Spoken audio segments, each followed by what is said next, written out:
Welcome back to Citizen Extra. One of the big stories we are following today is one that's been developing for the better part of this week. More than 4,000 Ethiopians have crossed into Kenya seeking refuge since March 10th. The Kenya Red Cross said on Tuesday. They fled the country in the wake of their government's crackdown on dissidents, with Ethiopian soldiers being accused of killing at least 13 people on Saturday. Now, joining us in studio to talk a little bit about this via Skype is Sedale Lema. She's an editor-in-chief of the online editorial Addis Standard, based in Frankfurt, Germany. Sedale, good morning. I trust you can hear me? Good morning to you. Good. A lot has happened, Sedale, since we last spoke. The Prime Minister, Haile Mariam Desalegn, resigned. A state of emergency was called. Parliament met. Now, Ethiopian soldiers are accused of having killed 13 people.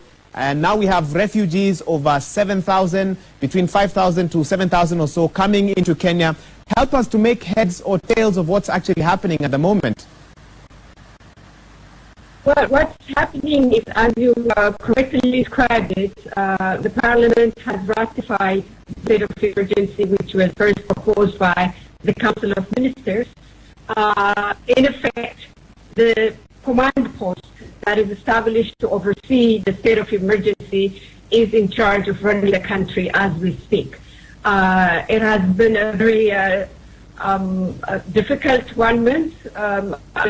Emergency we have seen a dramatic increase in the casualties of civilians in the hands of military, which is in charge of implementing the state of emergency as we speak. So what happened on Saturday in Yale town is not from what's happening in the rest of in the rest of the country, particularly in Oromia regional state. It's just a continuation of the army's crackdown against civilians and against civilian institutions, particularly in the region. What effect do you think the accusations of killings in Oromia near the Kenya border will have on the divided coalition that is the Ethiopian People's Revolutionary Democratic Front? We know that it's not been as united as it has been in the past. What effect will the accusations of these killings have on it? Well, I mean, the killings have different dynamics into it. If you remember that when the Parliament approved the state of emergency, the biggest rejection for this proposal came from parliamentarians that are representing the Oromia regional state, or the OPDO, which is the largest party within the coalition of the EPRDF. They see this state of emergency as an attempt to crack down on the leadership of the OPDO, because that leadership has emerged as amongst the other parties that make up the ruling EPRDF. It has emerged, or it has a wing that emerged as a reformist party, including the current president of the regional state, Lama Magersa, and what we call the Team Lama. So many see this state of emergency as an attempt to crack down on the reformist section of the OPDO. And I think the army's action in the region proves this argument right, because what we see is an unprecedented crackdown, not only against individuals, but also institutions within the region. This morning, there is a news that the head of the PR and communication department of the Oromia region justice office has been picked up by the members of the command post. We have also seen mayors being detained. We have also seen the deputy commissioner of the police of the regional state detained. We have seen other lower level local administrators being detained since the state of emergency came into effect.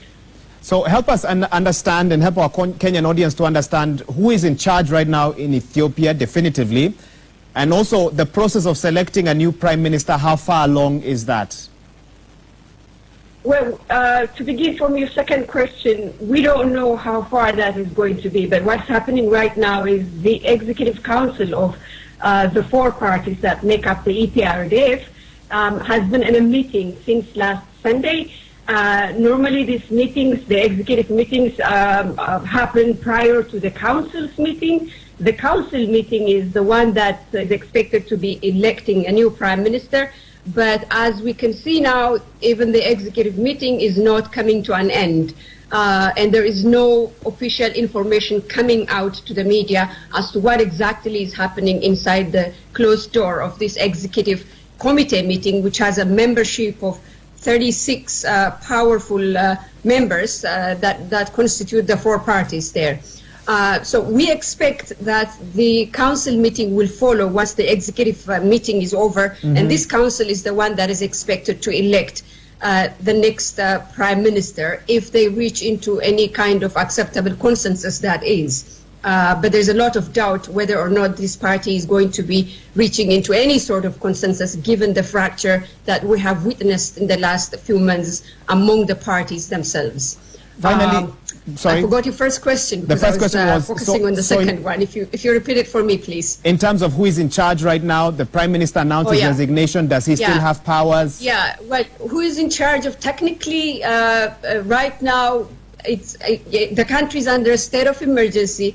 The state of emergency has a command post which is led by the Minister of Defense, and you can say technically that it is the army that is in charge of running the government right now, because we have an outgoing prime minister. We don't have a replacement for him so far. And the ones that are calling the shots on the ground are the army members that are detaining individuals, that are cracking down on institutions. So technically you could say that Ethiopia is right now under a military command post. Finally, the economy is always a big discussion. What effect has this push and pull had on the Ethiopian economy?